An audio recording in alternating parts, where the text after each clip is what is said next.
recording on the Zoom cloud, and then when the class is, there we go. Let's see, and then I gotta share my screen so it shows up. So it'll be, you guys will find the recordings here. It'll be posted after class, okay? So I'm gonna post this right here. You're gonna go to the week 1, and then it's gonna be right here in today's Tuesday. So I'll be posting it right there. And everything I'm gonna be putting on the board are my notes. So then I'm gonna post these notes as well, which will be right here where it says class notes. Okay. Because I know if life gets in the way, from my experience, students who don't pass my classes is usually because life is in the way. Life, jobs, family emergencies, relationships, like those kind of deter the flow of the studying and motivation. And so if something happens, you have the resources there to help you out. Along with that, this class is hella visual. So have you guys ever used Desmos? Raise your hand if you use something called Desmos. Okay, you're in Calc 3. I figured a lot of you guys would. Or have you ever used something called GeoGebra? A few of you. Okay, so GeoGebra is like Desmos. It's a little more advanced. And so I'll be having some graphics, some tools that I've made specifically for our class. So that way, whatever we're discussing in class, there'll be some visuals that you can play with to kind of help you connect the visual of everything we're covering. So for example, here's a little tablet that you can play with spheres. You can see what happens as you increase the radius, as you move around the center of the sphere, and then what happens when the sphere is being intersected with a plane. And so there's a lot of stuff like that you'll have the tools to play with. When needed. So you'll find a lot of all the media stuff on this page. Okay. And then below that will be all the homework stuff that you'll have to do. It'll be organized right here for you. Okay. And that's the thing. That's how every week is going to be kind of structured on this thing here. So let me go to the syllabus to kind of go over the policies and everything. So we are using the James Stewart textbook. I usually use WebAssign, but they moved the price up a lot. So we're not doing WebAssign. No online homework. You guys are going to be doing paper homework that you'll be turning in. Okay. Keeping it old school. Okay. A lot of tech, but this part I chose not to do it. Here you'll find my office hours as well. Some principles that I like to go by for every single class that I teach. One is that I'm aware of the cultural and academic challenges associated to mathematics. Everybody's had a different journey through the math pipeline here, or maybe not just in the US, but maybe in another country. So you all have all these different upbringings with math, all different kinds of instructors that maybe made you think about yourself a certain way about math. So know that I understand that, but know that at least for me, I believe that no matter your background, you're in this class, and you're capable of doing the work and learning the material. Okay. So I believe in you guys. That's kind of the way I teach. I'm kind of like a coach. You guys are like the sports team, and I'm like preparing you guys for the big game. Okay. And that means that you guys have to work together. You have to back each other up. If someone falls, I have to pick you up if you fall. I fall. Maybe you guys can pick me up too a little bit. So we're all kind of a team. We're working on this together. And because of that, my second principle here is that I want to make this class a positive mathematical experience by collaborating with your peers and learning from one another. Okay, which you guys will see in a little bit once we do our activity. And then the third one, you are in a STEM pathway, and so I'm guessing you guys are planning to transfer. At least a high percentage of you guys, right? So if you let me, I will help you become a stronger student by supporting you and challenging you at the same time. Okay. So my expectations will be pretty high of you guys. Therefore, I'm going to support you guys as much as I can to make sure that you're ready when you guys transfer. Who's applying to colleges, or universities this semester? Anybody? Yeah, some of you guys are applying? Cool. All right, let's see. Here's some prereqs. I'm using the 8th edition of the textbook. There's a new one, which is the 9th edition. I'm not using that one. I'm using the 8th one, the older one. Okay. And you're not required to have a calculator, but you are required to have access to a graphing device or a computer graphing tool like GeoGebra, or if you have a fancy calculator, that as well. So it's just recommended, highly recommended. Okay. Let's see here. These are all the things that I have to make sure that you learned. This is the distribution of how I'm going to grade you. So our math exercises they're gonna be the homework problems from the textbook that you'll be turning in class every Tuesday and Thursday. Okay, that's 10% of your grade. These I'm gonna grade on completion. So I'm just gonna make sure that you attempt the problem, that you try to work it out. But I'm not gonna spend as much time on your math. Okay. You have problem sets. That's where I'm gonna grade you purely on your math, and then give you feedback on them and the objectives, making sure you're learning the objectives. That will be 10%. These you turn in class. Okay. So let me show you. So here's exercise set number 1. So from the textbook, you don't have the textbook. The Math and Engineering Student Center has a copy of it. The library has a copy of it. So you're welcome to just write down the problems, take pictures, however you want. Okay. Or you can get the textbook if you want. They have some copies of the books. Okay. But this, you're going to turn in next Tuesday in class, stapled. Hopefully neat. Okay. You're going to turn those in. That's what these are. And then you have a problem set. Let me show you. So this is what you turn in on Tuesday. This is what you're going to turn in on Thursday. That's the sections we're going to cover Thursday. And then this problem set is what you're going to be turning in online, not in class. You're going to turn it in online. What day did I say? Let me see. Hold on. You're going to turn it in. Let's stay right here. Problem sets will be due Friday. Okay. And there are problems some problems will be from the textbook. Other problems I'll just create myself. Sometimes there'll be 2, sometimes there'll be 3. It depends on what I give you guys, but these are the ones you're going to turn in online. And that means that you're going to write out your work on a piece of paper. You're going to scan it with your phone, convert it into a PDF, and then submit that on campus. Okay? I'll help you guys out if you've never done that. Question so far? Yes. Is there a difference between the problem side?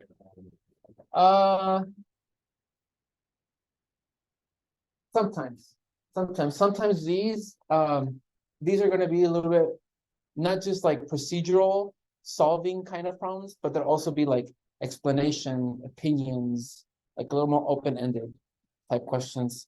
Because I want to make sure that you don't just know how to like solve the problem, but you know what you're doing.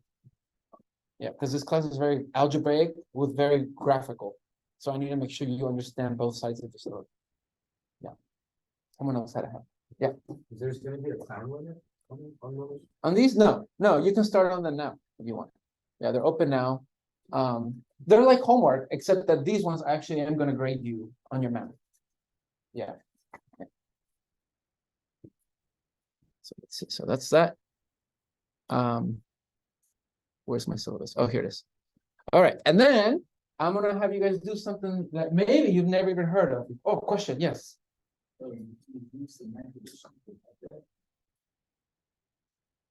I think so. Just double check that the problems will be the exact same ones. But in terms of like explanations and stuff, it's pretty much the same as the 8. You could just cross-reference it with the books at the library or the student center. Yeah. So how we use Yellow? So we scan them. Yeah. So you're talking about the problem set one? Yeah. This one? Yeah, so what you would do is you're gonna either copy down the problem on your tablet or your notebook or whatever, or you can print this paper out here. You're gonna work it out just like you do with your homework problems. You could totally do it on your tablet and then just submit the PDF of your work. Yeah. If you don't have a tablet, then you would do it on paper and then you could use your phone. There's a lot of apps that are free to help you convert. You can use if you have like an iPhone or a Apple product, the Notes app, for example, does it. Let me double check that this page works. Hold on. I got you. I'm getting there. Hold on. Short answer is 4. Yeah, including the fine. Okay, latex report. It's not latex, it's pronounced latex or latex. Okay. When you guys transfer, a lot of your STEM courses, not a lot, some of your STEM courses will ask that you submit homework through a LaTeX coding platform. Okay, and when I had to do that, I was like, what the hell is this? I've never heard of it, and I was terrified of it. So it took me a long time to figure it out. It's gotten a lot easier. So I'm going to kind of introduce you to what it is and have you guys use it in a low stakes way. So that way you don't feel as pressure as when you transfer, and like that's how you have to do your homework with all the problems that you have to turn in. Like it's very overwhelming if you've never even heard of it. Okay. I'm gonna demo this for you guys on Thursday because there's so much I'm gonna cover today, but I'm gonna demo that for you guys on Thursday and explain more detail. But I wanted to show you guys a student example from an old Calc 3 class. So on the left, we're gonna use a website called Overleaf. On the left, I'm gonna give you guys resources so you understand how to do the LaTeX coding. And then when you recompile the code, it produces a nice, good written report of your work. So here's a student. I excluded their name, but she did a beautiful job. And all you're gonna do is I'm gonna give you guys a list of problems that you worked on already, that you already did, and you just choose one of them. You write down the problem, and then you write out your solution. So here's the student's solution to that problem. Okay? That's how they might ask you to turn in all your homework problems. So it's like you're gonna do all that, and that's why I was like, I've never done this. I was very scared. So I'm gonna ease you guys into it, and then you're only gonna do this 3 times. Okay? You're only gonna do three assignments throughout the semester. A little bit of coding called LaTeX coding. Yeah, you're not doing like if-then statements. Like you're not doing anything fancy like that. Yeah. You're gonna just do it 3 times for 3 problems. Yeah. And I'll show you more on Thursday how that's gonna look like. But isn't that beautiful? And so if you guys go here, again on Thursday, I'm going to show you guys all this, but there's an orientation module, and if you roll up, I'm going to show you guys how to use all this stuff. Okay. So I'll talk more about that. That's just 5% of your grade. All right, your exams. Let's see. Yes, more detail here. They're going to be due the day before the exam. Okay, the day before the exam. All right, so there's going to be 3 written exams in class with a weighted average of 45%, and then there's going to be 1 final exam, which is 30% of the class growth. Okay. You will be allowed an index, front and back of notes. I'm going to provide a study guide for every exam with solutions. And if for some reason you can't come to the exam, just make sure you read this part here so you know what to do to see if we can do a make it. Okay. Questions so far? Yes. You could bring the index card to your exam. Like exactly like that. Yeah. Yeah. And I do provide a study guide with a good number of questions with full out solutions. Yep. Okay, let's see. I think. Yeah, okay. I dropped the lowest 2 math exercise assignments. So if you can't turn in 2, they'll be dropped. Any late work that you turn in is I reduce 6% per every day that's late. So you can be a day late and still get an A, for example. And for your exams, I will either drop your lowest exam or replace your lowest exam with your final exam grade if you do really well in the final exam. Either of those, at the end of the semester, I do both those scenarios on Excel, and I see which one produces a higher grade for you, and that's the one I choose. Okay?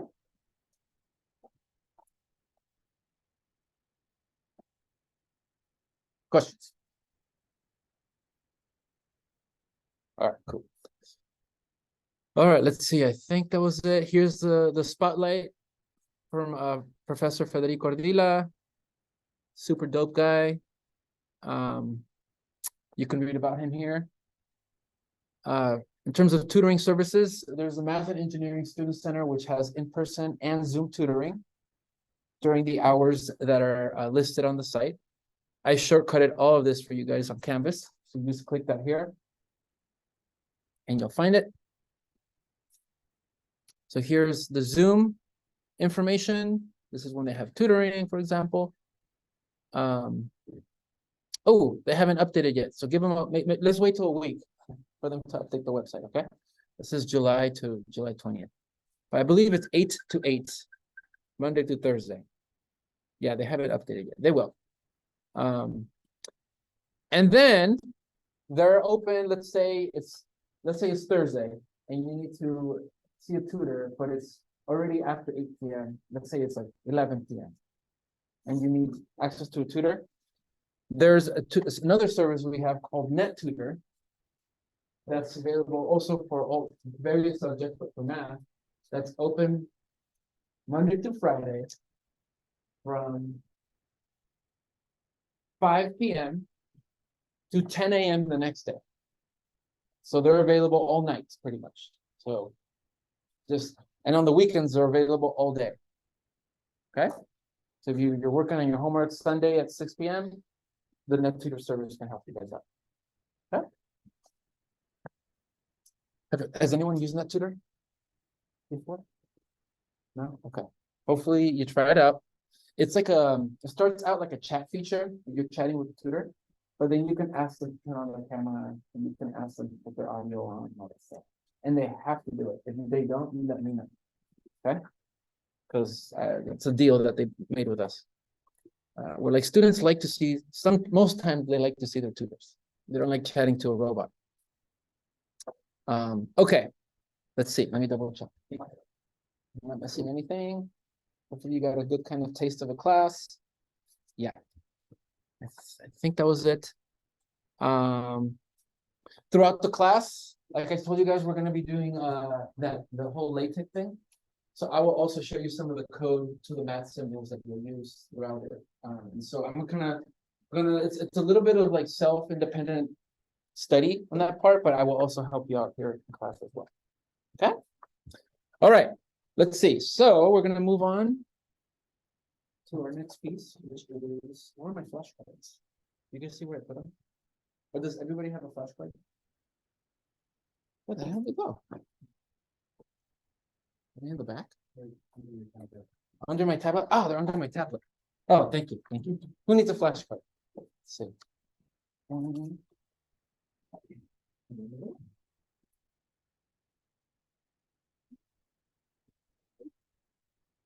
you want to? Yeah.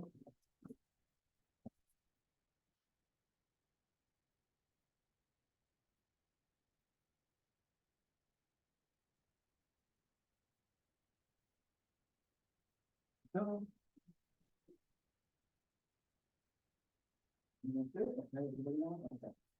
Okay, guys. So, what you're gonna do in either groups of 2 or 3 with folks next to you, you're gonna interview them. So we're gonna do an interview activity. And you're just gonna ask me two questions, simple things, name and major for the first one. If I interview somebody and I write down what they tell me, okay, so I'll write down their name, I'll write down the major, and then ask them if they have a movie or video game recommendation. That's always fun to talk about. Recommendation. Okay, so let's see, I'll put you guys on groups. We got two here, we got actually three, three, you three here. Oh yeah, I'll do you two guys here, you two guys here. You can join them. You three here, you two here, you three here, you three right there, you two here, you two here, you three here. Go ahead. A little bit real quick.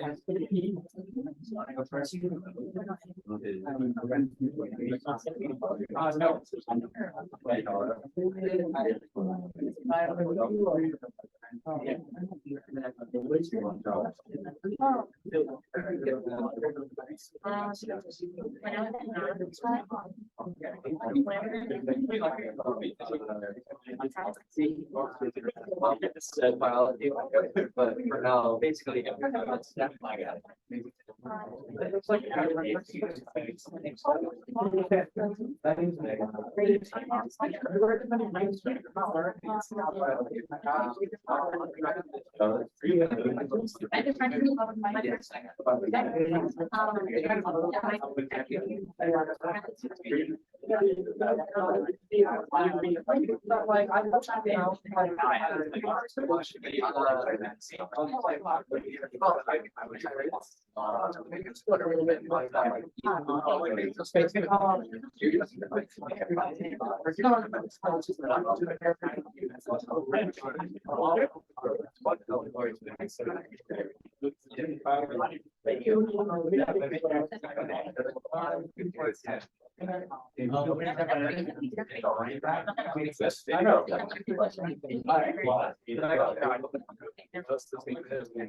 I know you. What's your?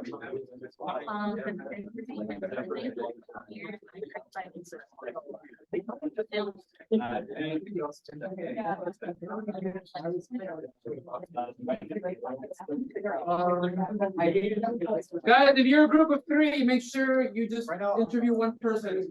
Like this, okay? Just one person. You're a group of three.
All right, guys, about one more minute.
All right, guys, bring it back. Bring it back. Okay, so now what you're gonna do, you can stay seated if you want, and basically you're gonna introduce who you interviewed to the class, and just say, this is so-and-so, this is their major, and this is what they were doing, okay? Let's see, someone pick a number between 1 and 3. 3. 3. Is that you? Is that it? Yeah. Oh, okay, so your group will start. Oh. Okay. So you'll start and then we'll kind of go like that. Okay, so go ahead and introduce the class to your peer. Alright, so, I have 2 peers, but my specific one was, her name is, she has like a lot of names. It's like either like Stephanie or Steph or Seven. The first time I ever met her, I knew her as Seven. So that's what I put down. And her major is data science, but for DVC, she's declared as comp sci. And a video game that she would recommend is Civilization 6. And I asked Steven questions.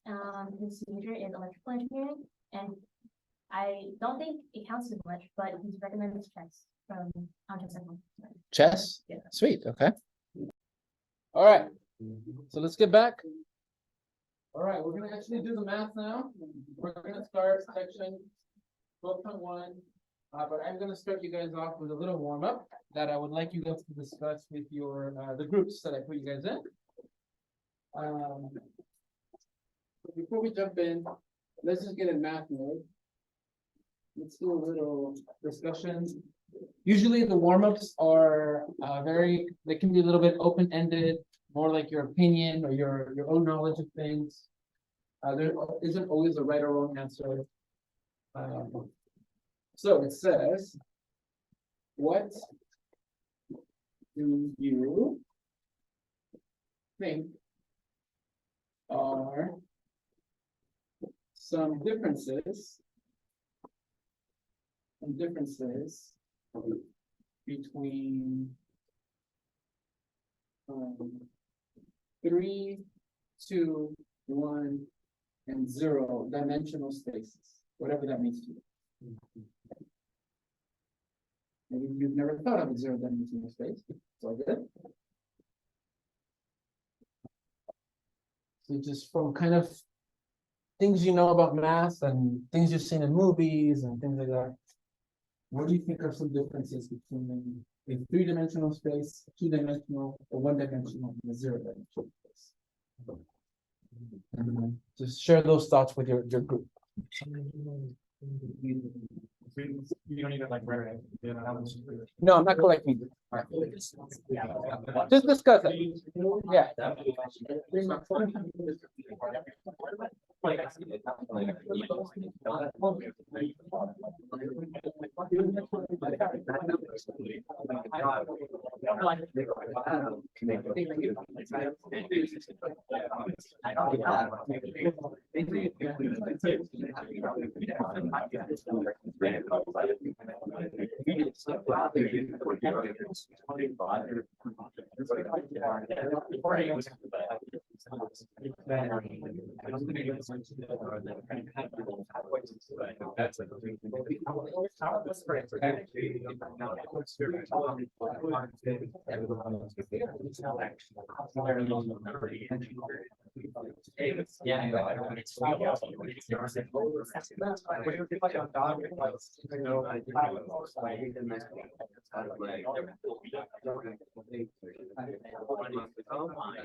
Well, we know.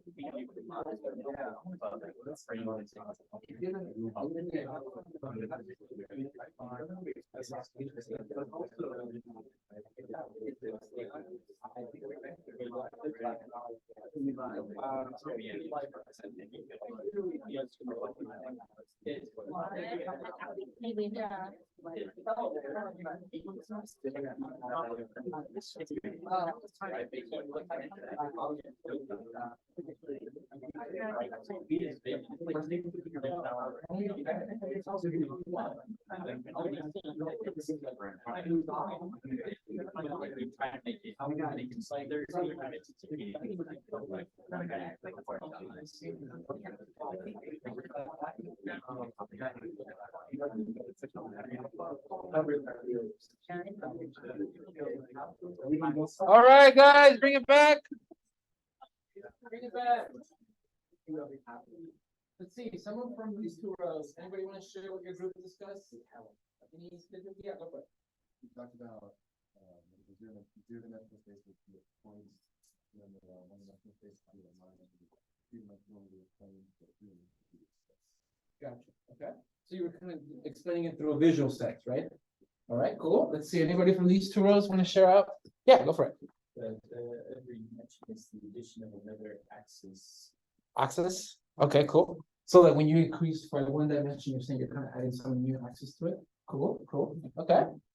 Nice. Let's see, from here, anybody want to share out? Anything that you guys said? Yeah, so from 0 to 1 dimension, actually it's 0 dimension of dots. So you convert all the dots so you combine. So Okay. that's the first dimension. And from first to the second, I have many infinite lines that create a plane. And from second to third, we have many planes, like we have infinite planes, so we create a physical object. Okay. Space, yeah. Okay, cool, cool. All right, I love it, guys. Good job. So let's see. So as you noticed, I also heard people mentioning vectors. Maybe if you took linear algebra, there's something called a basis. Like there's all kinds of funky stuff you guys are going to hear about in math that has to do with dimension. So let's discuss some of them that are very relevant to this class. Okay. So let's see. So we got section 12.1. We're going to talk about the three-dimensional coordinate system. And then a whole bunch of other stuff related to it. And so yes, there are different ways that you can think about dimension. One, I'm gonna discuss two ways that your textbook talks about. Okay, one of them it like does it a lot, and one of them it kind of loosely says it, but it's actually really important. So one way to define, there's several ways, but one way to define a dimensional space is by considering it, by considering how it looks zoomed in. And I'm going to put zoomed in quotations here because there's actually, if you guys take higher level math, this is actually a math thing that we were zooming in, okay? But we don't have tools for that. So we're just going to say zoomed in, okay? Kind of like if you're at a point in that space and you look around it, if you look around that space, what does it look like when you're in that particular dimensional space? So let me show you some examples. Let's look at some examples. So I'm going to go off of kind of what you guys said. We have a point. That's what you guys were saying is what dimension? 0.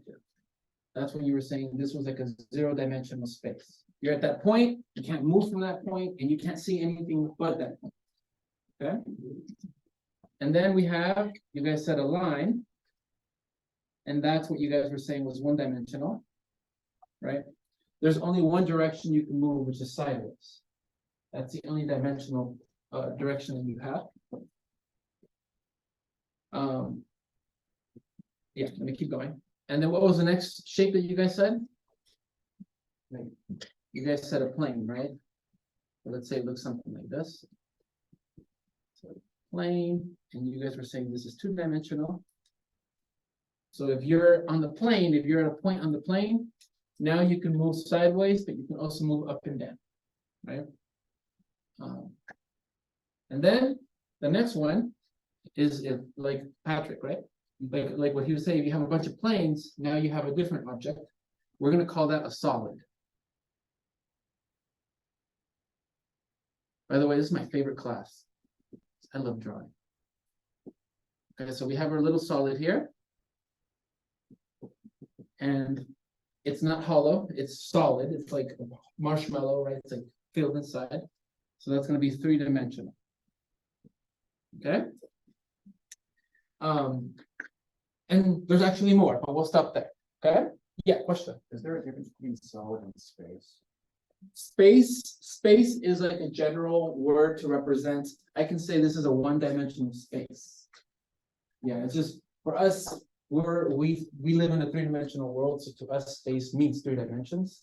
But in math, it just means like you have to define the dimension of the space. Yeah. And so we use the word solid for that. Yeah. So can we draw things in higher dimensions, or is it all mathematical at the dimension? Can we draw things in higher dimensions, or is it all math?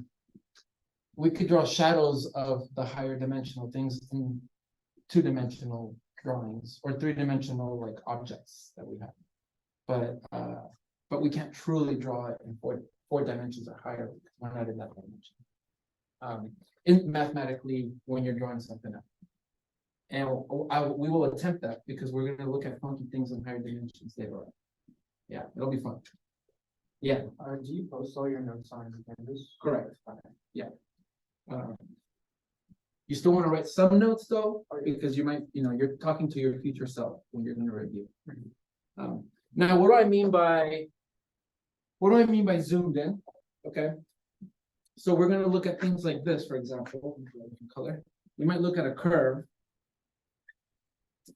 something like this. Okay.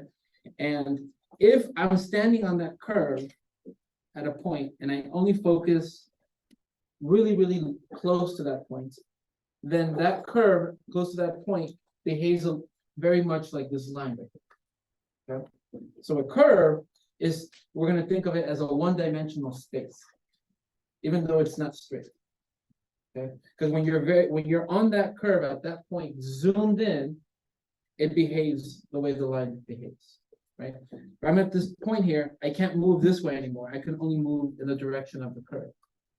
So that's why it's not like a plane or a solid, because I only have that direction according to the curve, right? If I'm looking at a circle filled in here, so we call this a disk, right? And I'm at a point on that disk, and I only look around me, then that point where you're standing on behaves, that piece of the disk behaves the way a plane would behave. And so we're going to say this disk is 2-dimensional. Okay? And so that's what I mean by zoomed in. It's like we're going to look at all these funky shapes, but when you just pick a point on that shape, what does its surrounding space behave like? Does it behave like point, a line, plane, or a solid? So let me give you another example. Here's a perfect example of things we're going to do. Let's say we have a cube. Let me draw a nice bigger cube this time.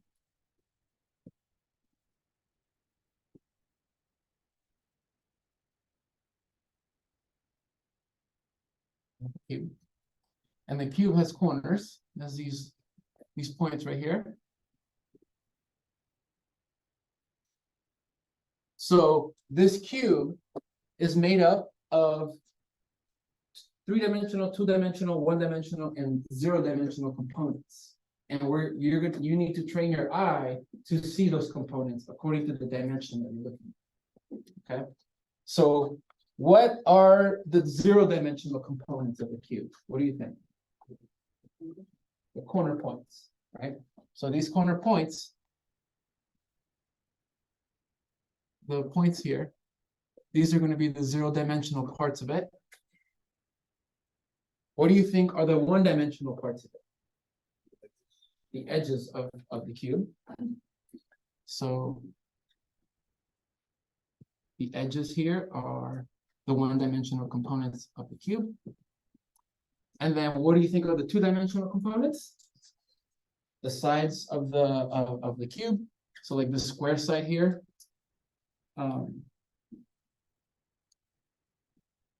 Sometimes they call them the faces of the cube. Okay, the square faces.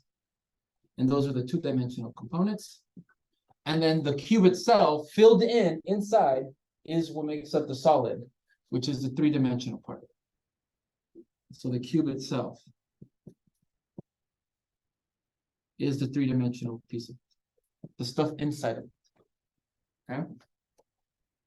When you're standing on the why am I training you guys to do this? Because later on you're going to look at a shape and you need to look at its boundaries. What are the boundaries of the shape?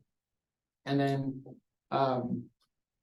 you guys remember, you guys remember Calc 1, your favorite section called optimization? Where you have to find the greatest maximum or the greatest minimum. Okay, we're gonna do stuff like that later on.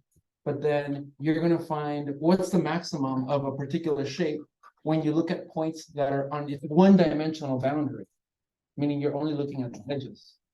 And you're only looking at points on the edges versus two-dimensional boundaries, which are the actual square faces. So that's later on, that's kind of what your eyes gonna need to do.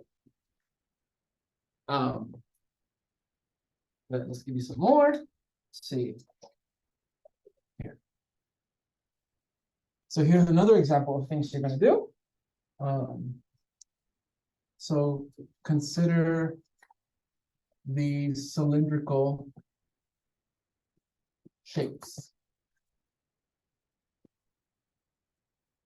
I'm gonna draw the same cylinder, but your eye is gonna see it in 3 different ways. Okay. So watch, we have a nice little cylinder here. Draw the same thing here. You're using a tablet, go ahead and duplicate it. And then you have, so imagine it's the same cylinder.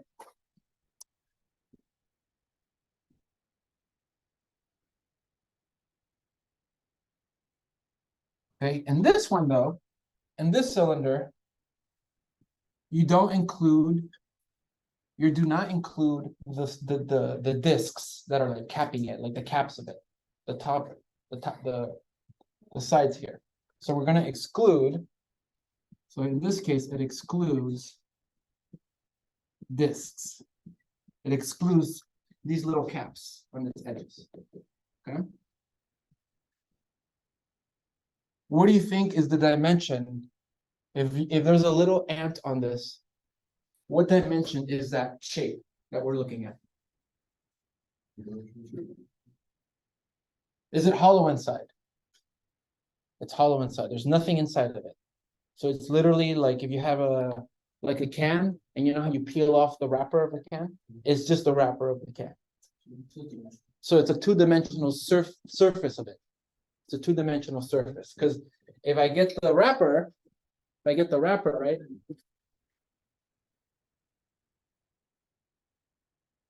I get this guy here, and then I get the wrapper, and then I take it off.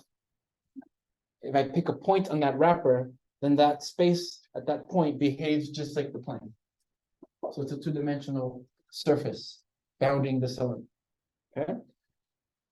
Now let's say this disc does include the discs on the side. It is capped, but it's also hollow inside. Okay. So this guy here, this one includes the discs. What dimension is that surface? Still going to be two-dimensional, right? Because it's not solid inside, it's hollow. Okay, let's say it's hollow. Is that how you spell hollow? Yeah, okay, hollow. So it's 2D, 2D. Now we have the disc that's capped, but it's also filled inside. Okay. What did I label this one here? So now we have the entire solid. The entire solid. Okay. The inside is a three-dimensional solid, which is being bounded by what? A two-dimensional cylinder shape, yeah. So it's a 3D solid bounded by a two-dimensional surface. Okay? So entire 3D solid bounded by a two-dimensional surface. Okay? We're going to see this exact same shape the very last week of the semester. Okay? And all this will matter for different reasons. So this is one way that the textbook doesn't, it doesn't formally talk to you about dimension. It just kind of says it. It says like, oh, look, this is a two-dimensional surface, one-dimensional edge, but there's no clear formal definition because we don't have the tools in Calc 3 to discuss what zoomed in. Okay? All right, so that's one way that you guys were telling me about it, right? Was like a visual explanation of dimension. And then the other definition you guys said, I think you were mentioning you add an axis, right? You add an axis each time you increase. If you took linear algebra, there's something called a basis. I'm not going to use that definition because we don't have the tools for that. But we are going to use coordinates, which I don't know if anybody was mentioning that. But that's the way your textbook is gonna approach the definition here. So another way to define dimension is by using the number of coordinates needed to define a point in space. So how many coordinates do I need to tell someone where that point is at?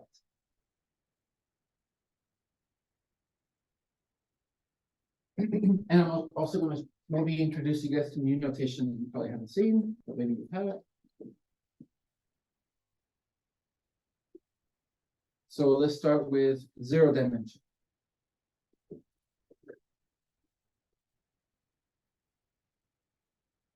Leave some space here, okay? So I have a number line. There's 0, 1, 2, 3, and so on. And I want to tell somebody that I'm located right here.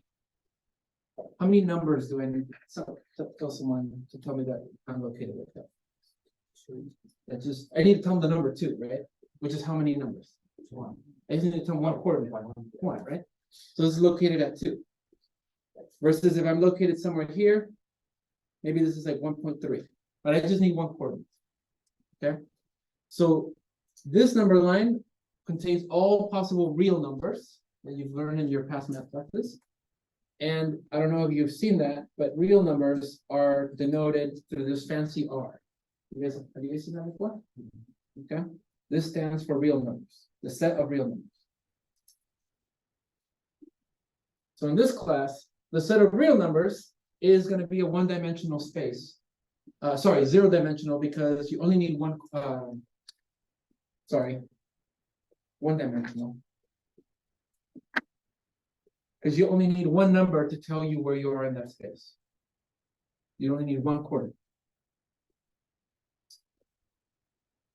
Zero dimension, you don't need any numbers because it is just a point. You don't need any coordinates, which is why it's going to be 0. Okay. Then we got two-dimensional. We have one axis here, which is our real numbers. And so as it was mentioned, we're going to add a new axis. Now we have, let's say this is the famous x-axis, this is the famous y-axis. So now I have two different axes. But now, if I write, for example, this point, how many coordinates do I need to tell someone to tell me where that's at? I need to tell them two coordinates, the x coordinate and the y coordinate. Okay?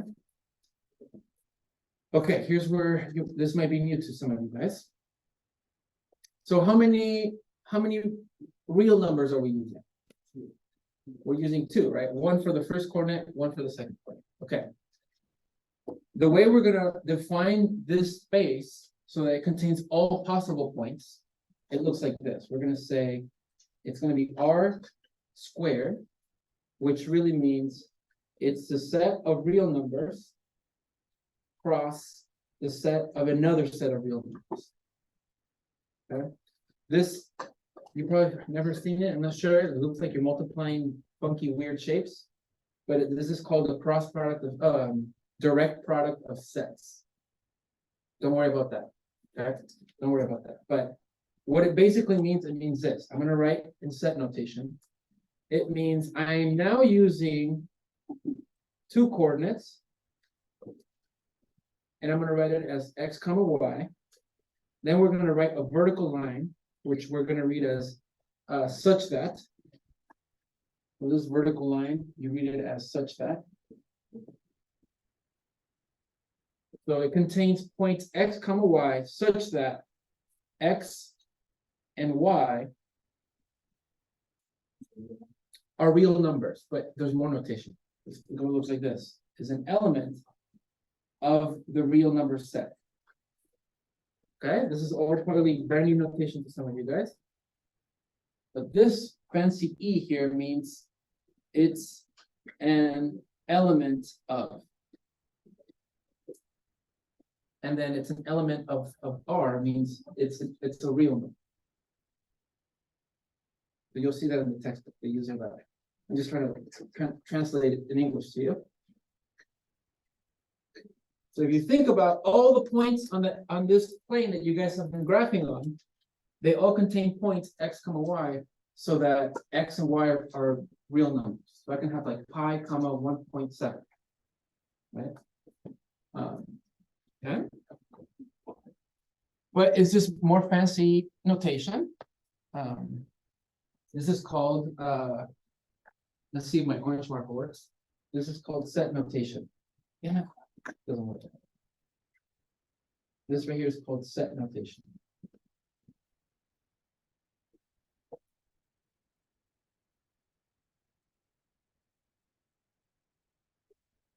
And so with that, we're going to introduce the three-dimensional coordinate system. Where'd you go? Yeah, so now we got our three-dimensional coordinate system.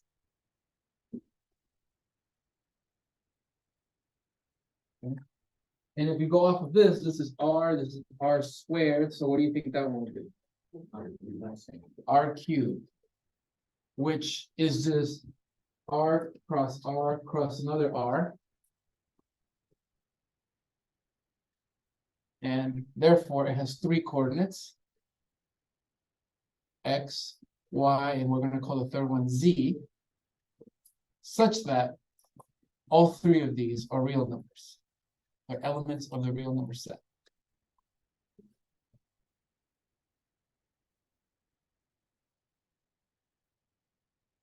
And so now, because each coordinate corresponds to an axis, now we're going to have three axes. Here in physics, they usually draw the three axes in a different orientation than how they do it in a math class. Okay? So in a math class, they draw the z going up, the positive z-axis going up. They draw the x-axis kind of shooting out towards us. And then they draw the y-axis going towards the right. Like that. And then think of this as like the negative y-axis. Think of this as the negative z-axis and the negative x-axis. Like that. Can you guys kind of see the three-dimensional there? So this origin point, imagine it's right here, the corner of the room down there. This is the z-axis. This is the x-axis shooting that way. And then this is the y-axis shooting that way. Okay? Yeah. Can it be drawn as a positive x-axis, why not, right? It could totally be drawn with a positive. It could be drawn in different ways, okay? But the way you're gonna know that this is correct, it uses something called the right-hand rule. Okay, and if you're in physics, you probably see that. And there's different ways to do the right-hand rule, okay? One way is you put your hand like this. You make like a little, your thumb goes up, your pointer finger shoots straight, and then your middle finger goes perpendicular to the pointer finger. You want your x-axis to be your pointer finger, your y-axis to be your middle finger, and then therefore the positive z-axis should be going up. Okay, so if I accidentally, let's say I do this, like that, I want to see if this follows a right-hand rule. So I put my thumb towards x, then there's y, and then there's z. Is z shooting away from the board, or is it shooting towards the board? According to the right-hand rule. X, y, z has to shoot out towards you. Versus if I accidentally am saying that z goes into the board, that's incorrect. It's not following the right-hand rule. So you can orient this however you want, as long as it follows the right-hand rule. Okay? The other way, God, what was the other way though? Okay, the other way was, let me see if I remember, okay? Yeah, okay, so you point your hand, you point your fingers towards the x-axis, you stick out your thumb, and then you curl your hand towards the y-axis. So then it shoots it up. Okay? Let's try it with this one. So it's pointing, and I'm going to curl my hand towards the y-axis. See how the z went that way? That's another way of doing it. And you point towards x, and then you curl your hand towards y. Curl it, obviously you can't curl it like that. So you curl it inward like that, okay? If you can, kudos. But yeah, so this follows the right-hand rule. So this respects the right-hand rule.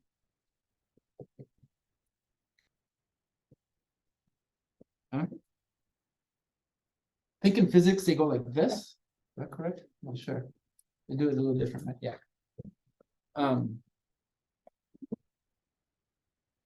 So I'm gonna label this in a little bit, but let me go on what time is it?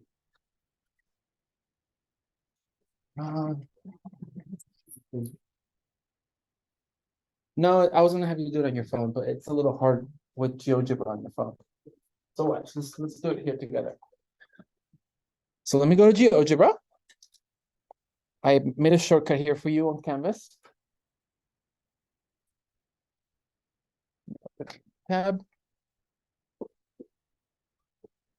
No, delete. Okay, so notice it has the x-axis labeled here for me, which is red.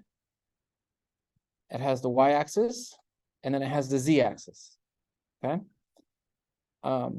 If you want to move this guy, because right now if with my mouse, it'll rotate it. But if you want to like translate it or shift it, you press shift, and then it moves it. Okay. Now, I want to talk about the planes that are breaking this up. Okay. So if I look at only the z and the y, and imagine there's a piece of paper that cuts through those two axes, okay? Any point that lies on the z-axis, what do you think will be the x-coordinate of that point? It'll be 0, right? Any point that lies on the y-axis, what do you think will be the x-coordinate? 0. So if I put x equals 0 into here, it's going to give me what's called the YZ plane. And that's where x is always 0. Okay? So it graphs it for me.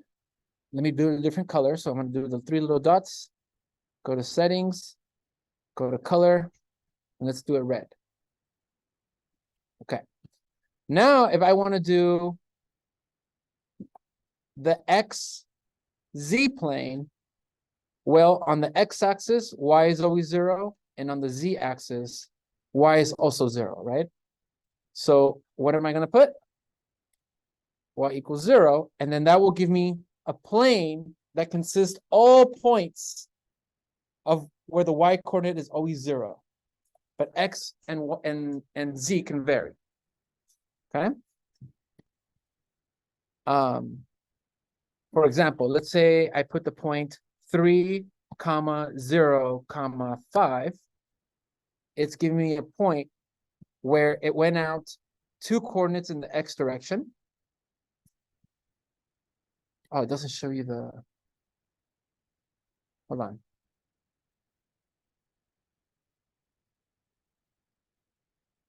There you go. It went 2 coordinates out in the x direction. It went 5 coordinates up in the z direction, but it went 0 units in the y direction. And so therefore it lies on the plane because y is equal 0 there, right? If I change that to like -5, now it goes down in the -5 direction for z. X is still 2 and y is still 0. Cool? Okay. So that we'll call that the, what are we going to call that plane? Which 2 axes does it go through?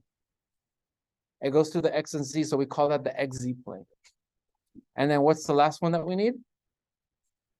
The xy plane. Which coordinate should be 0 there? Z. So then we put z equals 0. So all the math you've been doing, all the calculus you've been doing it on this plane. So now we're going to do everything you did and put one more dimension up. Okay. And so then, let me color this a different color. Settings. Let's do this one orange. Okay, we'll do orange. So now if I put all 3 of these planes, just the way the x and the y plane are split into quadrants, right? Because the axes break up the space into 4 parts. These coordinate planes break up all 3D space into how many sections? 4 on the top and then 4 on the bottom. So we're going to call them octets. Octets. And then we're going to only call it, we're only going to talk about the first, we're only going to name the first octet, which is where x, y, and z are all positive. Okay? Okay. Go back. Okay. Here. So let's see. So try to label this as best as you can. And I need you guys to practice your building skills, okay? I'm gonna have you guys do that in a minute. So which plane is it? What do we call this plane that goes to the x and the z? We're gonna call that the xz plane. Which coordinate is 0 there? Y. That's where y is equal to 0. Okay. And then we have the yz plane. And then that one, x was equal to 0. And then lastly, we had the famous xy plane that you've been doing math on, where z was equal to 0. Okay.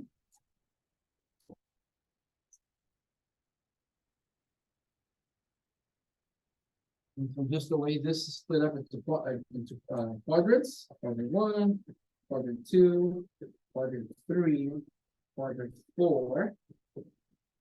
This is split up into 8 octets.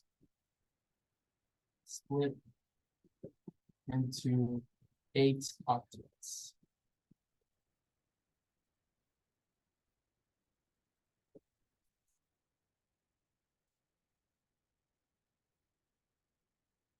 So, real quick, I want you guys to just graph 2 points on here so you can kind of practice the graphical 3D, like graphing 3D in 2-dimensional paper, which is pretty challenging. So try to plot on this. Let's see. Let's try to plot 1, 2, 3. And then try to plot -1, -2, and then 3 as well. Just to kind of help you guys practice doing that. On paper.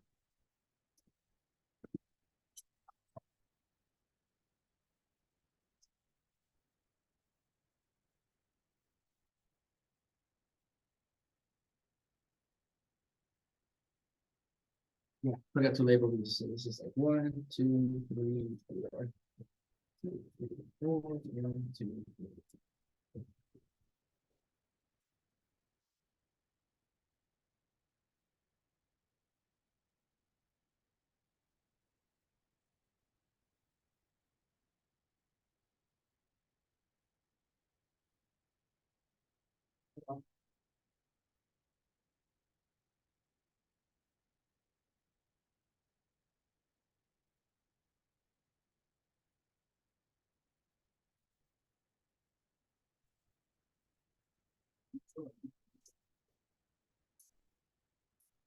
Right. And then the super fancy one, but not like the before.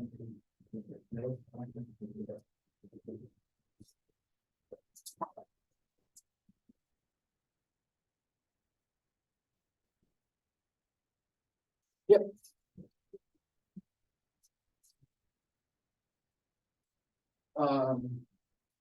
Let's see, so let me draw it more like this.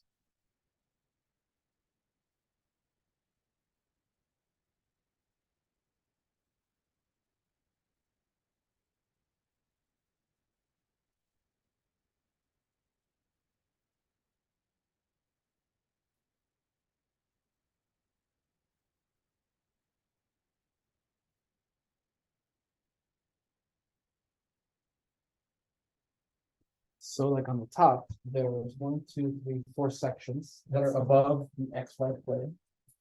And then on the bottom.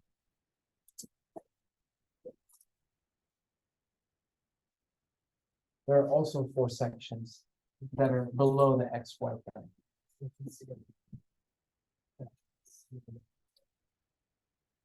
Say it again? No, so we're saying there's 8. Yeah, there's four like regions above the XY plane. And then just the way there's 4 in the top, there's also 4 in the bottom.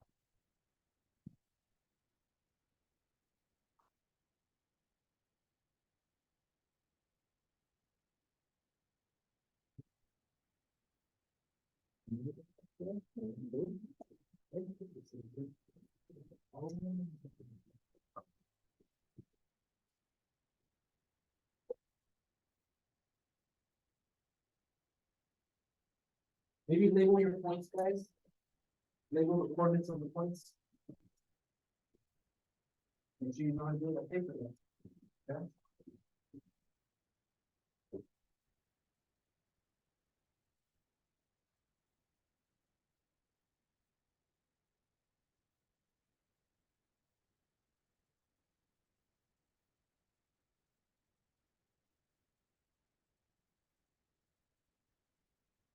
All right, let's see. I'll do it with you guys.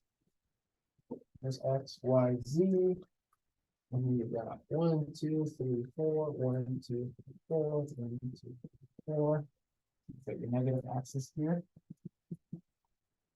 Okay. So you go 1 in the X direction. This way, and then you go 2. Now, see, when you go 2, don't go right here, right below it.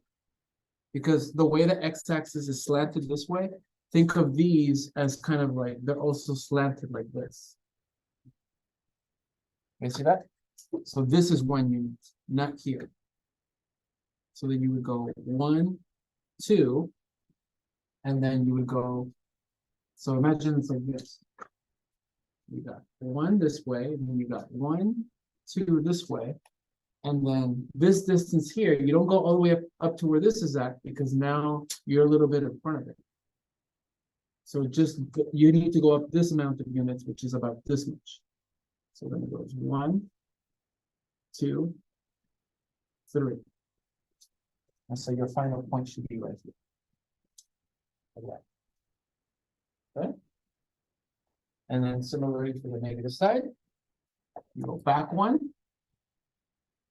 And then 1, 2, because it's slanted, like I was showing you that. And then 1, 2, 3. So it should be like that. That's it.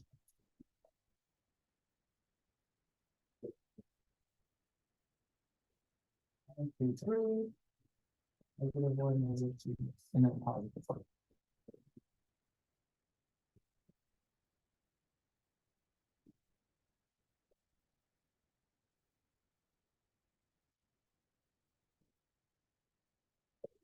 Okay. So this is the three-dimensional coordinate system.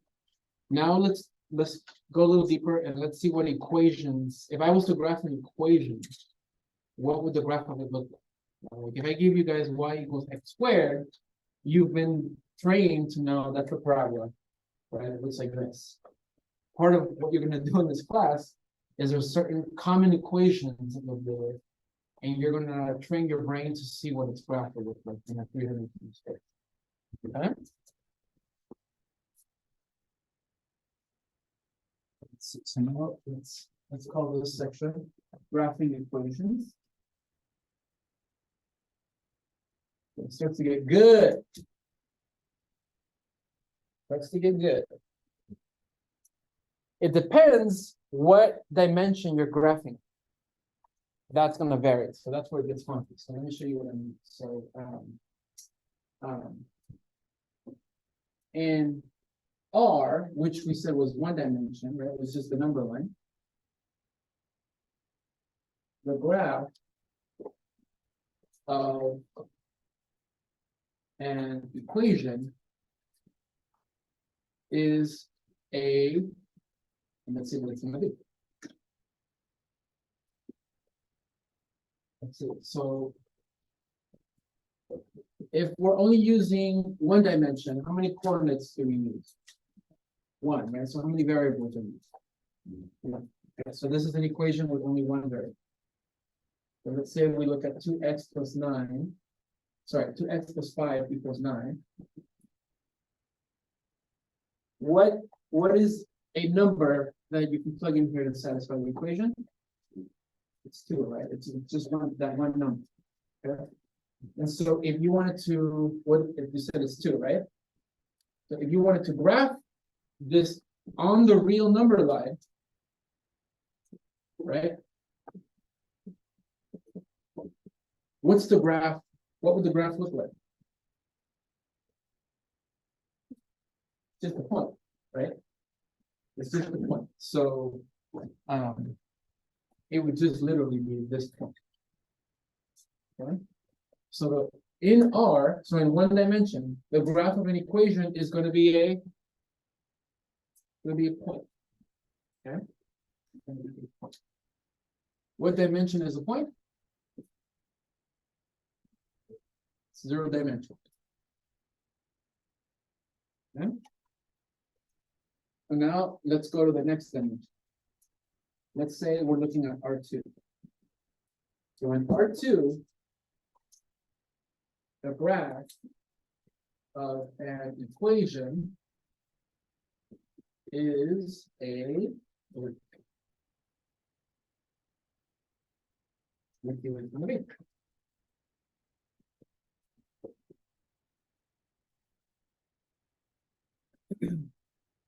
so let's say now how many coordinates can we put in our equation?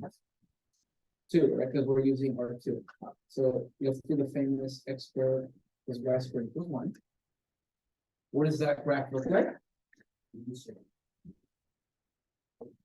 We're graphing in R2, which is the x. In this case, we're going to call it x and y plane because that's our coordinates. What did you guys say the graph looks like? It's a circle, radius 1, right? So that's the graph of it. All these points on this circle will satisfy this equation. Okay?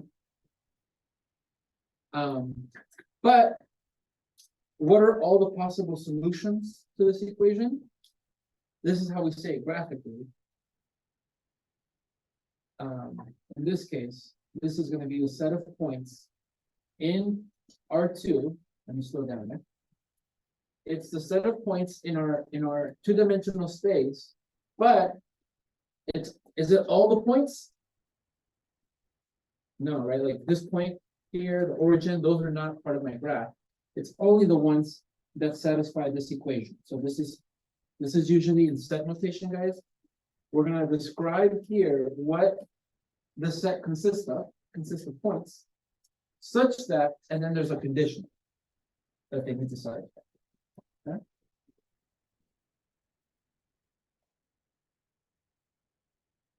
Let's do this equation again.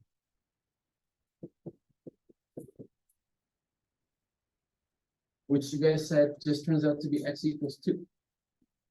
But we're graphing it in R2 now. Okay. We're graphing it in R2 now. You guys remember what the graph of that looks like? Yeah, it's a line so that all the points have x equaling 2. And so therefore it's a vertical. So the graph of this equation in this space is not a point. It's this vertical line right here. This vertical line here at 2.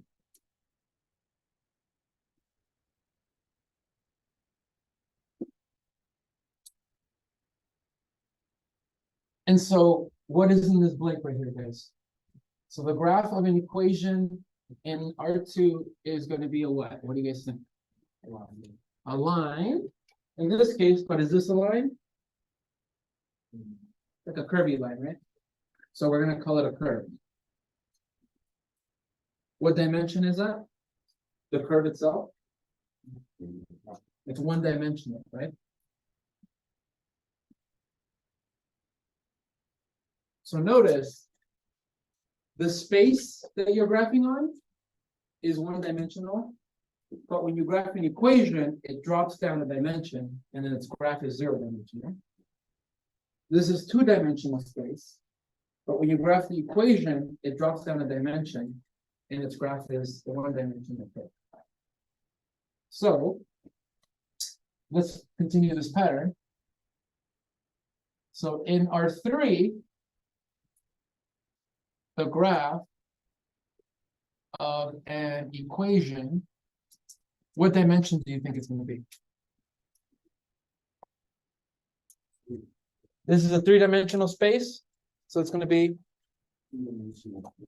2-dimensional, and it's going to turn out to be a surface, because it won't always just be a pretty plane. So this is going to be 2-dimensional.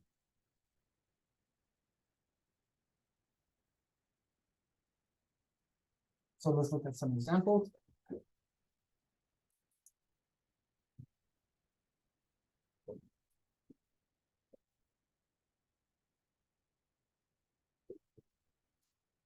Okay, let's see.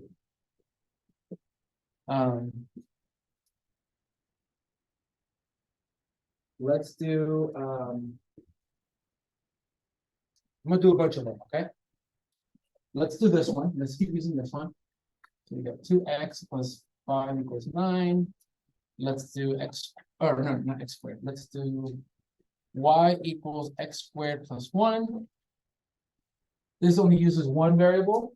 This uses 2 variables. So let's do one that uses a 3rd variable. Let's say z squared is equal to 3x squared minus 4y. Let's just kind of play with that.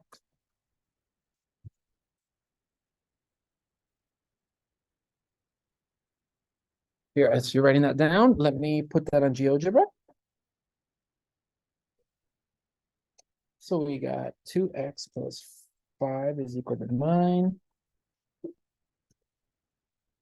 Then we have y equals x squared plus 1. And then we have z squared equals 3x squared minus 4y. Is that correct? 4y? Yeah.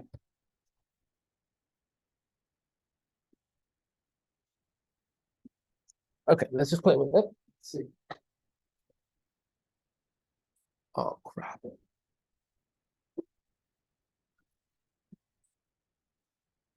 Down.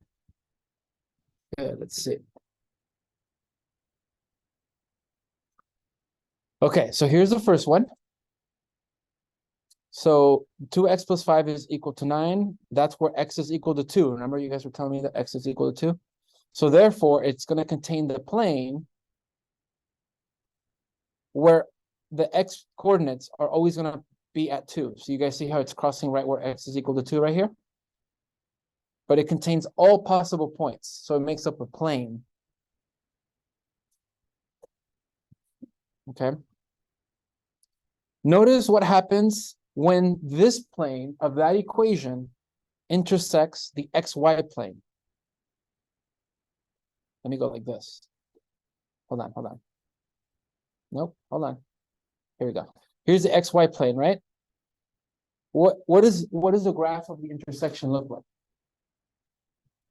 It looks like this line that we graphed down here, right? And when this line intersects the x-axis, what does the graph look like? It looks like the point that you guys graphed here. So notice that they're all just like the shadows of those intersections. Like you're just dropping down a dimension, and that's what they're going to see. Beautiful. Okay, let's see the other one. We haven't seen this one. If I told you guys to graph y equals x squared plus 1 on the xy plane, what would that look like? If I told you guys to graph this guy, y equals x squared plus 1. What does that look like on when you guys graph that back in calculus? Parabola shifted up 1 unit, right? So let's see. Can we see that? Oh wait, it's the same color. Let me change the color. Let's make it like blue. Is it giving me there? You guys see that parabola right there? Shifted up 1 unit. It's kind of hard to see it. Did you see it? It's kind of hard to see. But in this case, it's this guy right here. It's a parabola, but now it's like a cylindrical parabola. It just shoots up like that. Okay. And I'm preparing you for something a little bit more complicated here. So the points, the x and the y coordinates of the points here have to respect the parabolic shape that you guys already know from calculus, right? But what variable is missing here? Z. So pretend it's a parabola, but now because Z could be whatever it wants, it has no restriction. That parabola can now go up or it can now go down because the Z coordinate could be whatever it wants it to be. And so that's what makes that cylindrical shape, where it's just a parabola that's going up and down as Z varies. Okay. And then the other one we're going to mess around with next week is this funky shape like this. It's kind of like a saddle. You guys see it? Okay. We're going to learn how to graph that later on. Okay. Okay, good. So that we're not going to put here on our notes. You can use GeoGebra for that to help you out. So for these guys, I just put that we use GeoGebra. I'm gonna slowly we'll figure out how to do it. Okay. All right, and then let me just finish this part. So let's just do.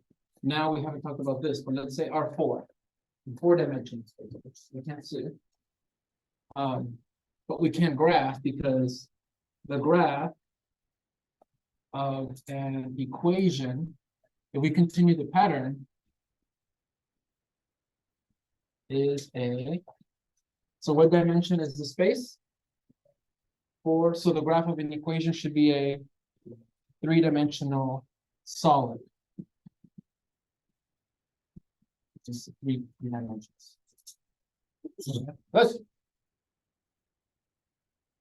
And so it's weird, right? You know how we were looking at like the graphs, you're intersecting it with one space, like if you're intersecting it with something that's 1-dimensional lower, and that's what was giving us the cylindrical parabola crossing the plane is the parabola. Right? So here, it's like you have a particular 3D space intersecting a 4-dimensional object to give you the 3D solid. Which is hard to kind of visualize, but that's kind of what's happening. Okay? So now the question is, when I'm in R3 though, this is just to continue the pattern, we can keep going. But I want to focus in R3. How can we actually go about graphing these things without a computer? How would we go about doing it? So let me do 3 examples with you guys. 2 examples with you guys, and then I'm gonna have you guys do someone else. Okay? So, let me stop sharing my screen. You have to do that last time. Oh, okay. So, let's explore how to graph an R3. Let's do, let's say we want to graph, we're going to start simple. Z equaling 2. Just the equation Z equaling 2.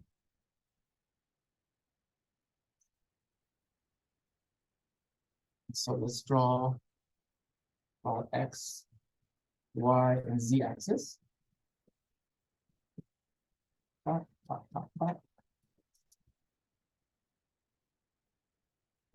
This equation, what's the only, which variable is the only one that has a condition? Z, so X and Y have no restrictions. That means they can vary. But Z has to always be 2. Right? Z always has to be 2. We know that the graph of an equation in R3 has to be a surface. So if the points always have to be Z equaling 2, what do you think that would look like? Yeah, so it'll be like a plane at Z equaling 2. Can it be slanted though? It can't, because if it is slanted, then it'll contain a point up here that has a coordinate Z higher than 2. And so therefore it's going to be a horizontal plane like that. So that all the Z coordinates are stepped after. It'll be what? Yeah, exactly, yeah. Exactly just like this. So we're gonna go like this. And this is where your drawing is gonna kind of be challenged here. So let's pretend there's this plane here that's crossing right there at Z equals 2. Okay, it's crossing Z equals 2. Crossing like that.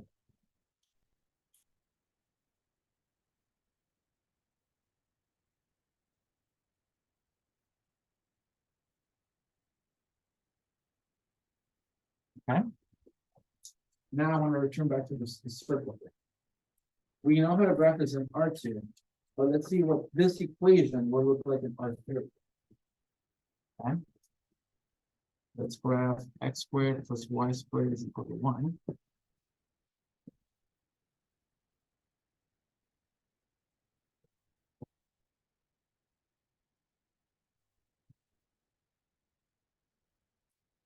Okay. So when it gets a little bit more challenging, what you're going to want to do is you're going to want to tell yourself, let me drop down a dimension. Which coordinates are we using here? X and Y.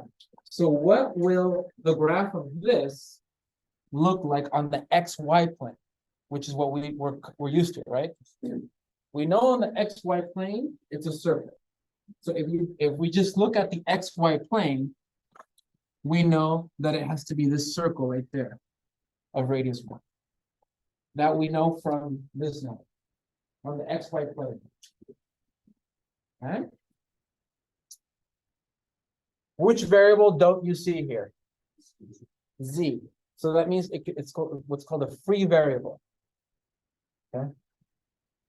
So no Z tells you that Z is a free variable and can vary. That means, what do you think that means? What can this circle do if Z can vary? This could be a 2 with minus. That's right. It's like a tube. You know, like the napkins, that little carton tube. That's exactly what it'll look like. It'll be a nice little tube like that.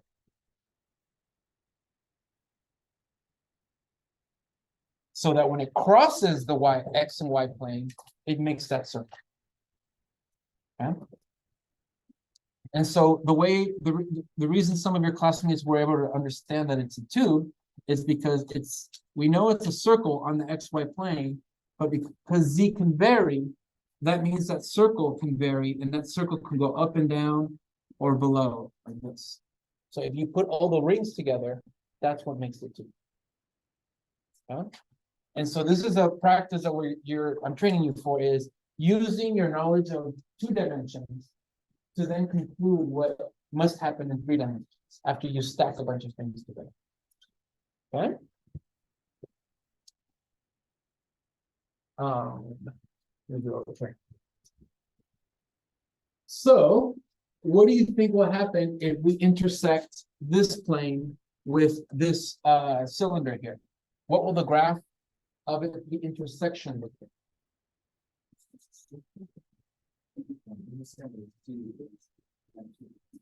Yeah, if I graph that 2 right here,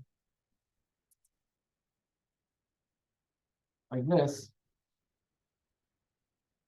it's going to intersect. Let me see where that was here. It's going to intersect right there. You see that?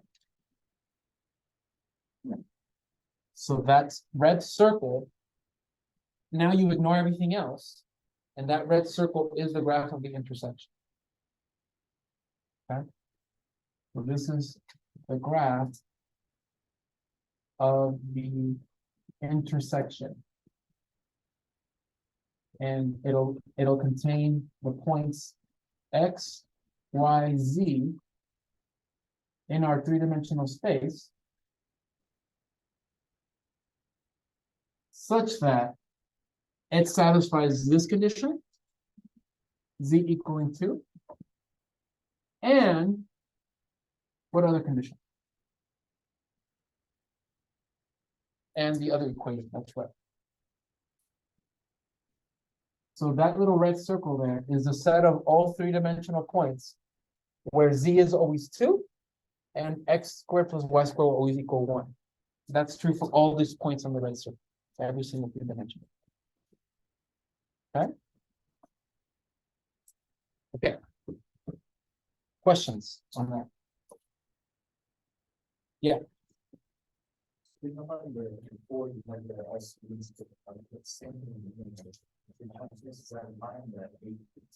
Octants.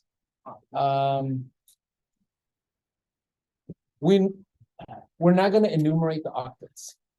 So at least your math textbook, and usually in calculus textbooks, they don't enumerate, like they don't call this the first, second, third, fourth, fifth, sixth, seventh, eighth. They just say the first octant is the one where X, Y, and Z are positive, and that's it. So I guess you can. But it's a little more complicated because for trig, right, you're going off of the old Stimaster calculus. That has to do with the fact that the trig functions kind of depend on the sign of the points on the unit circle. But here you're like going, like you can still technically say that's true on the XY plane, but because now there's higher dimension with Z, in chapter 15, we're going, you guys remember polar coordinates from Calc 2? Okay, we're going to revisit that, but with the Z coordinate. And then we're going to define something completely different called spherical coordinates. And I think that's what that might come later on. Yeah, because it's very dependent on trig. Okay. Okay, let's see. I'm going to have you guys try some on your own. And remember that skill of if I don't know what it looks like in 3D, what does it look like on the XY plane or in 2D to help me figure out what it might look like in 3D. Let me have you guys do these two. Practice the graph and R3. Try doing this one here.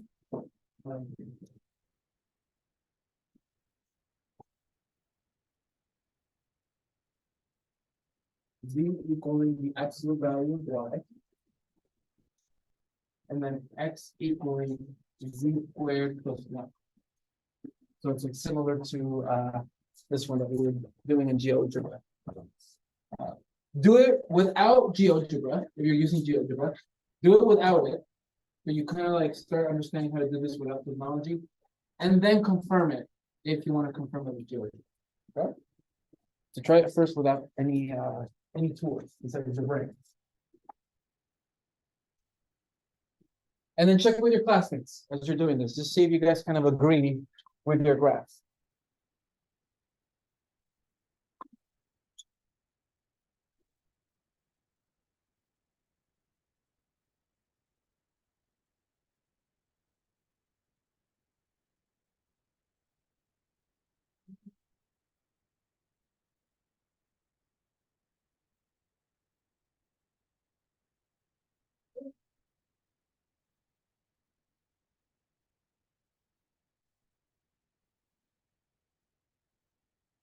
Also, keep in mind this thing that we discussed. If the variable is not there, it's a free variable.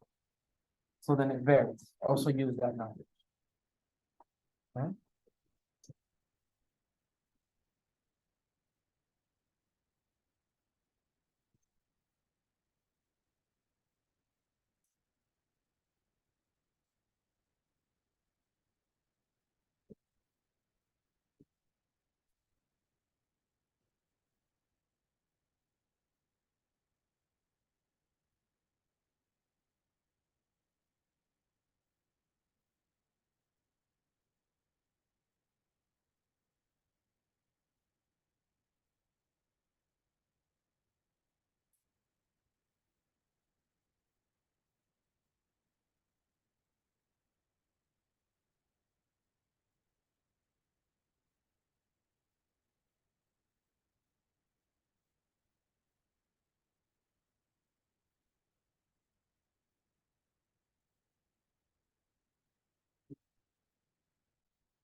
Here's the hints. So it's really sure to get started. Which two coordinates are being used in the first equation? The z and the y, right? So just the way we were saying on the xy plane, this is a circle. Pretend I told you guys to graph this on the YZ plane. Right? What would that look like on the YZ plane? And then similar here, what would this look like on some type of XZ plane? Start there, and then see if that helps you three-dimensional.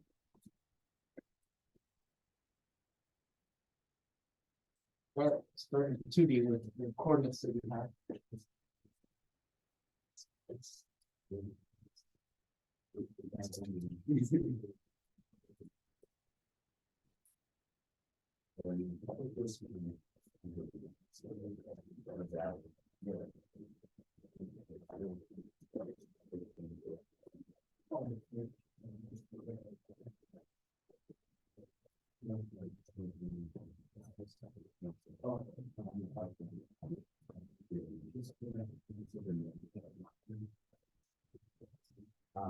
Okay, if you haven't yet, just check in with your groups.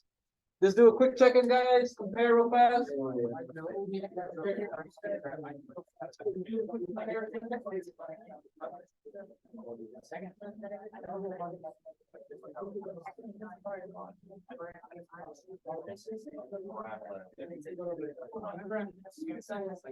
Two variables, like I just can't see like, so to see why. That was right then. Why.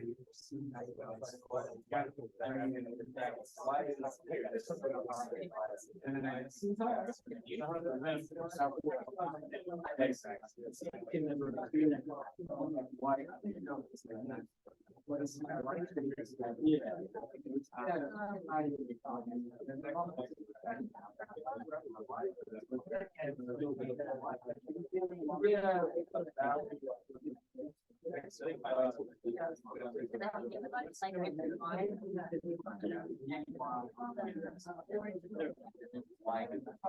Okay, and then I took this, it's C, and this guy's, why?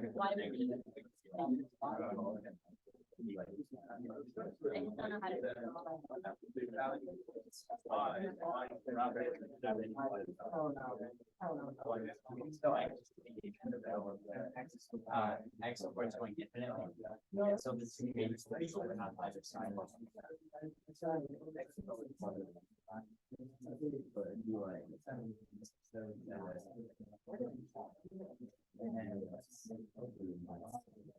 So all I did was Oh, shit. All right. There you go. I gotta flip to my notes, sorry. Oh my.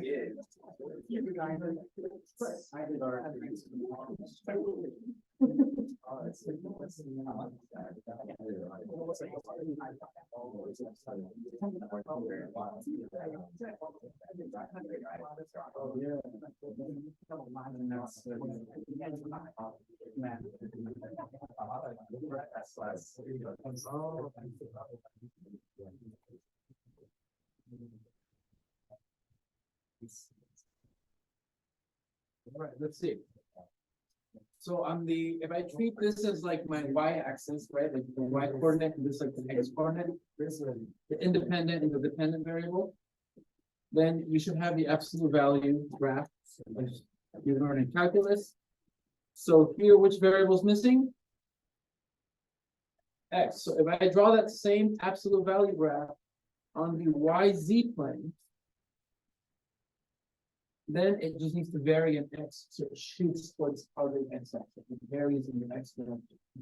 So it's like that V is just shooting out towards other X axis. So it has this shape here, like a folded piece of paper. It keeps going towards the back, it never ends, okay?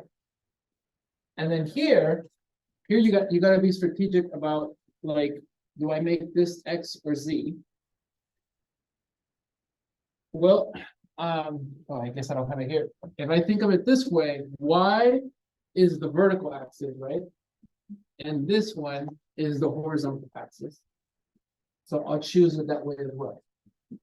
So that this is the horizontal axis, and then this gives me the vertical axis.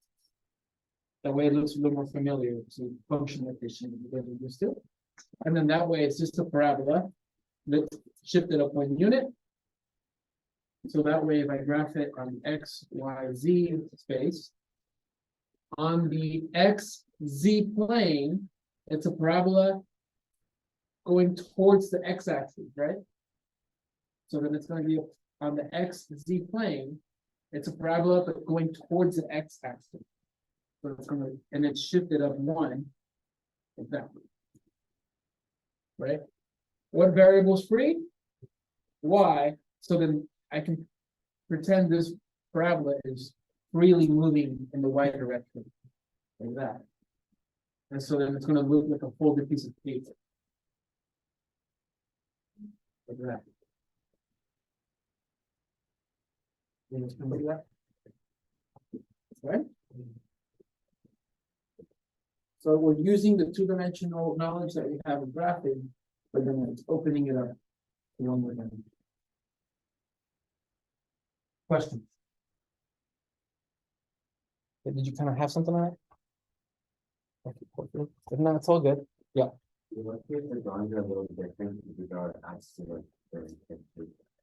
Yeah, I mean, if your axes are a little shifted, just make sure the parabola is opening towards the x-axis and your graph has it so that it's moving towards the y-axis.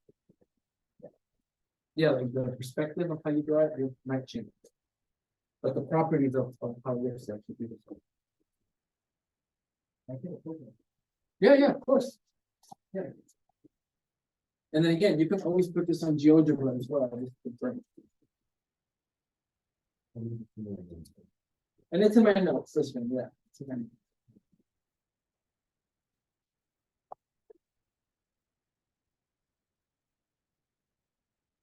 Okay. So now we're gonna work our way towards spheres. But to do that, we need to review distance of points.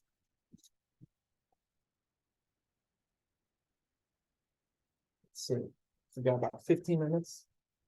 Let's just do a hard 15 minutes, you know what that, okay? Almost got it, guys. We had all the intro stuff, but usually I'll probably have like a 5-minute breather around this time. The distance between points and spheres.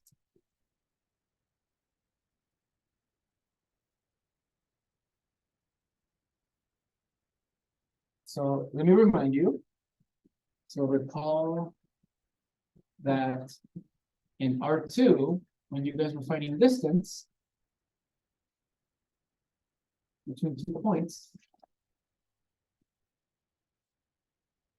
you had some point here, and then maybe you had another point here, where this has x coordinate x1, y1, and this has coordinates x2 and y2.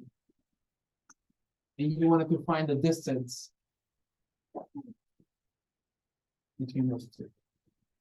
You guys remember the distance formula? If not, it's okay, because the way you guys found the distance is you guys used a right triangle, and then you use you use the Pythagorean theorem. You said here is x1, here is x2, here is y1, here is y2. So then, if I use the Pythagorean theorem, d squared equals the distance of the x values squared plus the distance of the y values. I'm not going to go all over that, review all that, but this helped you produce the distance formula.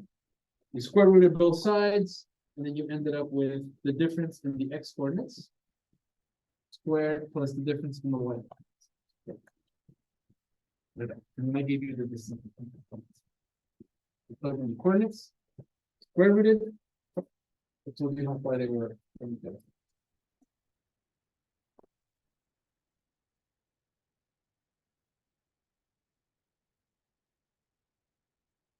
And so then in R3, let me just show you guys here. Where to go? So then in R3, it's a very similar idea of how do we find the distance between 2 points. So let's say point 1 is right here. Point 2 is right here. Point 1 has coordinates x1, y1, z1, and then x2, y2, z. Okay. So the way the textbook will show you this here is you want to find this pink distance between these 2 points in 3-dimensional space. So they surround us with this nice rectangular cube, and then they kind of look at like they project that pink distance on the kind of like the XY plane, but like a little bit shifted up. And then this triangle right here is a right triangle. That's this right triangle that I drew here. Okay. And we know how to find the distance here using this distance formula.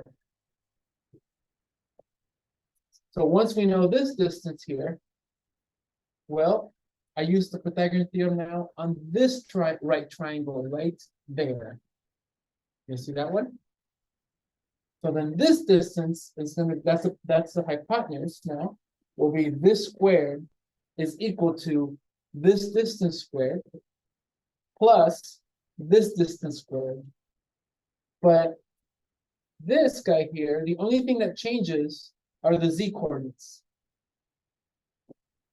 X and y are the same. The only thing that changed was z went up.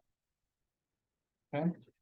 So then if I square this guy, which is this one, plus the difference of the z coordinates, that's going to give me my distance formula. Okay. I'm not gonna stress too much about that. It's on the, it's on the textbook. You can see it there. But I just kind of wanted to give you the intuition. So then we use this here. So that in R3, the distance between points x1, y1, z1, and x2, y2, z2 is given by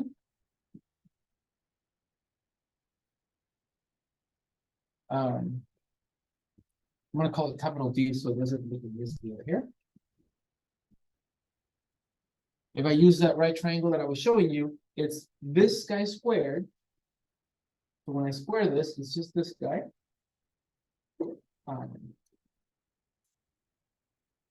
There's x2 minus x1 squared plus y2 minus y1 squared.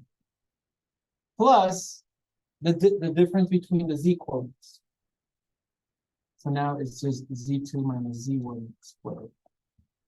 And because that was the hypotenuse, when I isolated, I square root both sides to give me this. So it looks very similar to the one. Twice, exactly. Yep, you use it twice.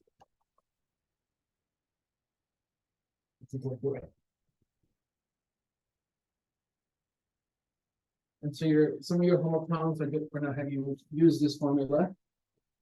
And when it comes to spheres, you definitely are going to use it. Because spheres, you have a point, which is going to be the center of your sphere, and then your spheres around it. But that sphere will have points that are all the same distance to the center. Okay? Yeah, question. So does that mean that all regular equations that we know is x, y, the same as z?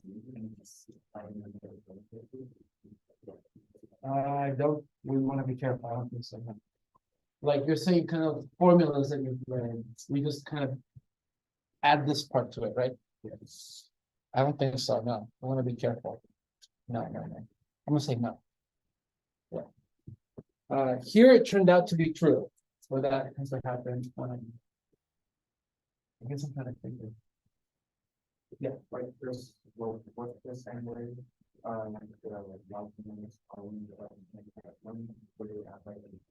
somewhere in that equation, like Sort of, but not exactly. Yeah. We're gonna see that for equations, we can't use the slope-intercept equation exactly the same way. We're gonna have to use what you guys learned in Calc 2, which is parametric equations to do that. And then the slope comes in. The y next plus b will come in then. It's a little more complicated. That's why I was saying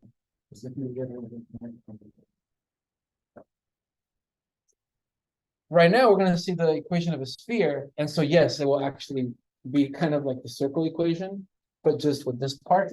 But that has to do because of this. Yeah. All right. So let me show you the spheres. So we're going to use this distance formula between 2 points in 3D space. And this is how we're going to define the equation of the sphere. We're going to say the equation of a sphere centered at, let's call it point C, to have coordinates H, K, and L, and radius R. Leave some space right there. I'm going to just show you visually what this is supposed to do. So let's say your center goes x, some amount of x, some amount of y, and some amount of z. Let's just say the center is like right here. It's like floating out in space right there. Yep. And then you have your sphere. Oh crap! That is Jeez, okay.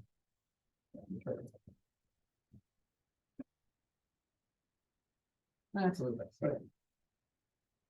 Let's see, that's your sphere like that. And then there's another point on it. There's a point on the sphere right there. This point has coordinates H, K, L. That's a curvy little L there. And a point on the sphere has coordinates X, Y, Z. But what are we saying is the distance of the sphere? R, right? It's R. So if I use this distance formula with a point on the sphere in the center, what should the distance always be? Should always be R, right? Because that's what this the property of the sphere is, that these are all equidistant from the center point. Okay? And so we use that distance formula. So they say that R is going to equal the difference of this x coordinate with this x coordinate, just the way it was describing it here. But in this case, we're saying this is x minus the x coordinate of my center point, which is h squared, plus the difference of this y coordinate with the center y coordinate squared, plus the difference in the z with this z. L squared. And then normally we have a square root with the distance formula. But then we square both sides. And then that way it's just r squared. You see that? Yeah. So this is the equation of a sphere with different centers and different radius. You're forgetting to turn off the screen share.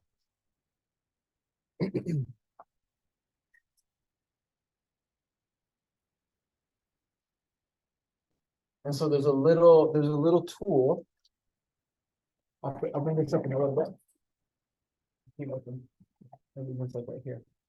There's a little tool that I have on here. Let me go to modules. Let me go to week 1. And then right here, the one that says spheres. Let me open that up. And so here's what this, it's a little small, but here is the H. This is the X coordinate of the center. Notice that as it moves, the sphere is only moving in the X direction because it's only the X coordinate that's varying. If I change the Y coordinate of this center point, the sphere only moves in the Y direction. And then only in the Z direction. And then if we increase the value of R, then the sphere gets hella big. If the radius is 0, it's just a point. Okay? That way you can kind of get a feel for it.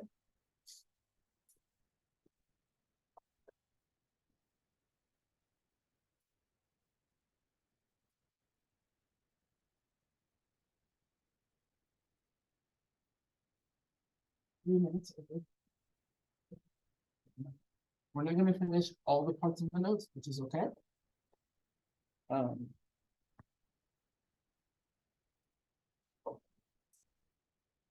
The graph of this equation, remember, it's still going over what we said. The graph of an equation in R3 is what dimension? The graph of an equation in R3 should be 2-dimensional. So this sphere does not include the inside because it's not supposed to be 3-dimensional. So the graph of the sphere is only the surface. It's only the part inside the surface that's found in the sphere. Okay?